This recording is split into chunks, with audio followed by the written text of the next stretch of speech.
गरुडगमन तव चरणकमलमिह मनसि लसतु मम नित्यम्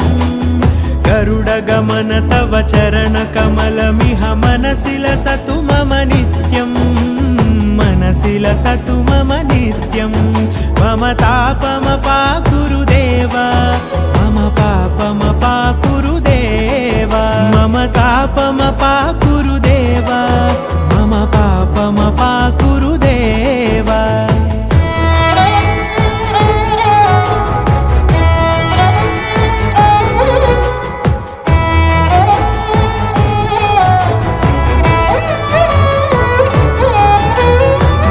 जनयन विधिनमुचिहरण मुख विबुध विनुत पद पद्मा जलजनयन विधिनमुचिहरण मुख विबुध विनुत पद पद्मा विबुध विनुत पद पद्मा